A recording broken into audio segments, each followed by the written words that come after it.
अघिल्लो भिडियोहरूमा हामी कन्ट्रोल स्टेटमेन्ट पढिरहेको थियौँ, जसमध्ये इफ स्टेटमेन्ट र इफ एल्स स्टेटमेन्ट पढिसकेका छौँ। अनि आजको भिडियोमा चाहिँ हामी इफ एल्स इफ स्टेटमेन्ट पढ्नेछौँ। हाम्रो इफ स्टेटमेन्टमा के हुन्थ्यो भने हामीले इफ स्टेटमेन्टमा कुनै एउटा कन्डिसन चेक गर्थ्यौँ होइन, त्यो कन्डिसन ट्रु हुन्छ भने त्यो इफवाला स्टेटमेन्ट जुन छ यदि एक्जिक्युट हुन्थ्यो। यदि यो कन्डिसन फल्स हुन्थ्यो भने हामी यो इफ स्टेटमेन्टलाई जस्ट स्किप गरिदिन्थ्यौँ। त्यसै गरी इफ एल्स स्टेटमेन्टमा के हुन्थ्यो, पहिला कन्डिसनै चेक हुने थियो, तर यसमा यो कन्डिसन ट्रु भएको केसमा ट्रुवाला स्टेटमेन्ट एक्जिक्युट गर्थ्यौँ। यदि फल्स भएको केसमा यो एल्सवाला यानि कि फल्सवाला कन्डिसन एक्जिक्युट गर्थ्यौँ। तर अब इफ एल्स इफ स्टेटमेन्टको जरुरत चाहिँ किन पर्छ भन्दाखेरि कुनै एउटा कन्डिसन मिल्यो भने हामी त्यो काम गर्छौँ। यदि त्यो कन्डिसन मिलेन भने बाँकी अर्को कन्डिसन चेक गर्नुपर्ने हुन्छ के काम गर्ने भन्ने। अनि त्यो दोस्रो कन्डिसन पनि मिलेन भने अरू कन्डिसन चेक गरेर तेस्रो एक्सनहरू चाहिँ हामी तेस्रो स्टेटमेन्टहरू चाहिँ चुज गर्नुपर्ने हुन्छ। जस्तै इक्जाम्पलको लागि मानौँ, आज मेरो कलेज डे हो भने अभियसली म कलेज जान्छु।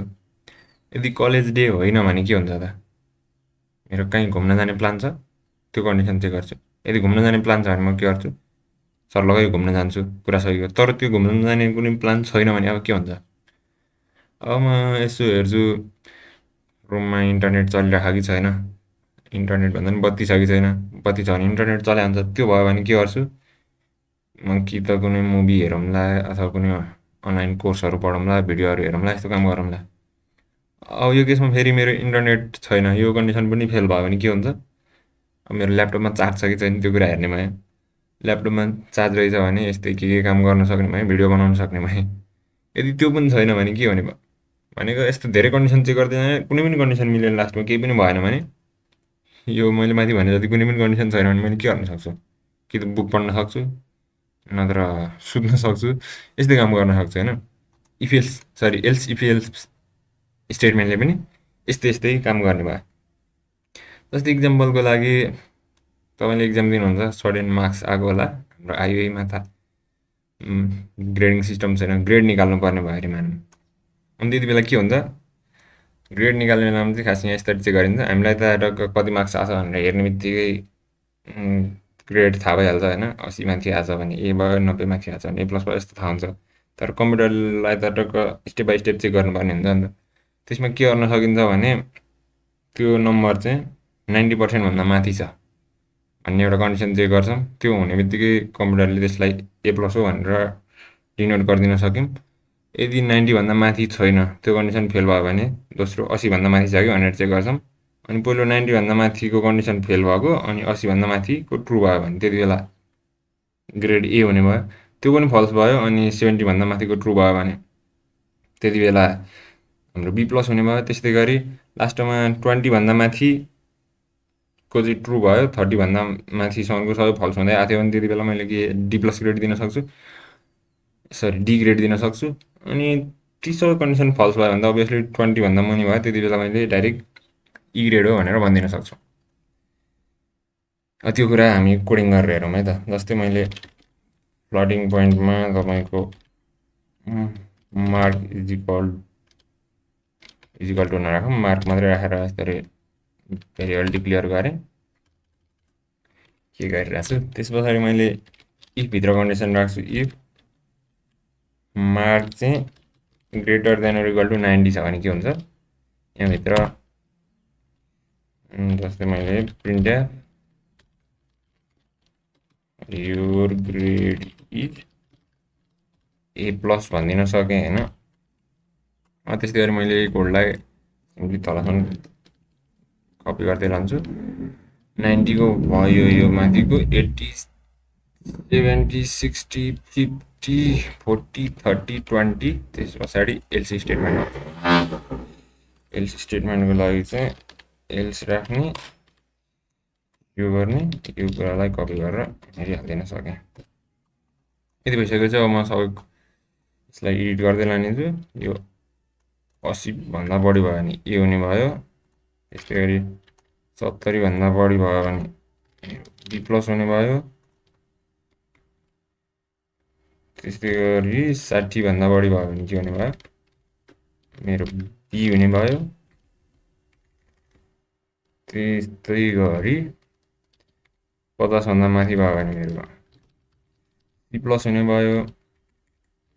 त्यस्तै गरी 40 भन्दा माथि भयो भने मेरो सी हुने भयो। अनि 30 भन्दा माथि भयो भने डी प्लस। अनि त्यस्तै गरी 20 भन्दा माथि भयो भने डी। अनि त्यो पनि भएन भने केही पनि भएन भने ई हुने भयो।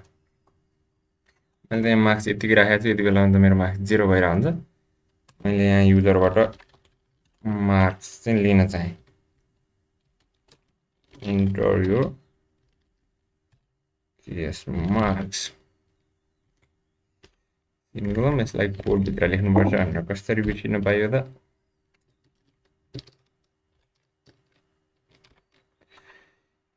अनि मैले यसलाई स्क्यान गर्नेछु। फ्लोटिङ पोइन्ट हो भने मैले पर्सेन्टेज एफ राख्नुपर्ने हुन्छ। त्यस्तै गरी n% मार्क भएन। प्रोग्राममा कुनै इरर छैन भने अब रन हुनेछ। त्यसलाई मैले रन गराउँछु।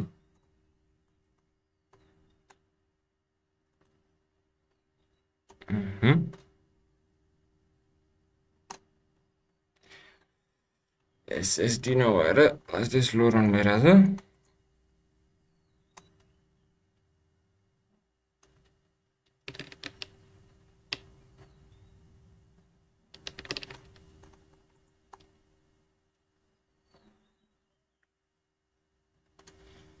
यसले मार्क्स सोध्यो होइन। मैले जस्तै मार्क्स 75 राखिदिएँ भने कति आउनुपर्ने हो। यो स्कोर इज बी प्लस, यो स्कोर इज बी प्लस भन्दै गयो त डीदेखि भयो जति सबै स्कोर आयो। यहाँ के गरेछु भने इफ पछाडि त यहाँ एलसिफ राख्ने कपी पेस्ट गर्दाखेरि ठ्याक्कै मिस्टेक हुन्छ क्या। एलसिफ राख्ने है सबैमा। यति कुरा कपी गरेर फेरि कपी पेस्ट त गर्नै पर्यो।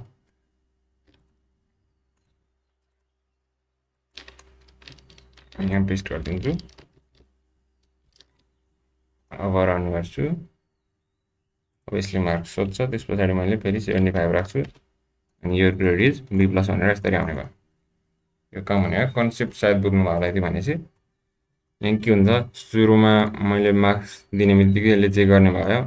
जस्तै मार्क जति छ अहिले 75 दिएको थियो नि, 75 is greater than or equal to 90 छ त छैन। फल्स भएपछि यो स्टेटमेन्ट स्किप हुने भयो। त्यस पछाडि यो आएर दोस्रो स्टेटमेन्ट चेक हुने भयो। 75 is greater than or equal to 80 छ छैन भनेपछि यो स्टेटमेन्ट पनि स्किप हुने भयो। त्यस पछाडि फेरि यहाँ आउने भयो चेक गर्ने। यहाँ आएर चेक हुने भयो 75 is greater than or equal to 70। यस यो ट्रु भयो। यो ट्रु भइसकेपछि यो स्टेटमेन्ट चाहिँ एक्जिक्युट हुने भयो। त्यहाँ गएर स्क्रिनमा यो ग्रेड इज बी प्लस भनेर प्रिन्ट गरिदिनु भयो। अनि त्यस पछाडि के हुन्छ, एउटा स्टेटमेन्ट एकचोटि एउटा कन्डिसन ट्रु भइसकेर अनि एउटा स्टेटमेन्ट जुन हाम्रो एक्जिक्युट हुन्छ त्यस पछाडि चाहिँ बाँकी रहेको सबै यो हुन्छ नि एल्स क्लजसम्म सबै कुरा स्किप हुन्छ। हामी त्यस पछाडि यो रिटर्न 0मा पुग्छौँ। अथवा यहाँ पछाडि तपाईँले कुनै अरू कोड लेख्नु भएको छ भने त्यो कोडहरू रन हुने भयो। अनि त्यस पछाडि प्रोग्राम टर्मिनेट हुने भयो। तर कन्डिसन चेक एउटा कन्डिसन नमिलिन्जेलसम्म चाहिँ हरेक माथिदेखि तलसम्म कन्डिसनहरू हामीले चेक गर्दै जान्छौँ। अनि यहाँसम्म पनि कुनै कन्डिसन मिलेन भने चाहिँ यो एल्सवाला क्लज जुन छ यो चाहिँ प्रिन्ट हुन्छ। यति माथिको कुनै पनि कन्डिसन नमिलेको खण्डमा। तर कुनै न कुनै कन्डिसन मिल्यो भने त्यही कन्डिसनवाला स्टेटमेन्ट चाहिँ हाम्रो एक्जिक्युट हुने भयो। अनि हामीले चाहेको आउटपुट पाउन सक्ने भयो। यो भनेको धेरै युज भइराख्ने नि भनौँ होइन, त्यो खालको स्टेटमेन्ट हो। अलि थोरै कम्प्लिकेटेड प्रोग्रामहरू लेख्नु पर्दाखेरि यो युज गर्नै पर्ने हुन्छ, काहीँ न काहीँ युज भइहाल्छ। अब आजको भिडियोमा यति नै भयो। म तपाईँहरूसँग नेक्स्ट भिडियोमा भेट्छु। धन्यवाद।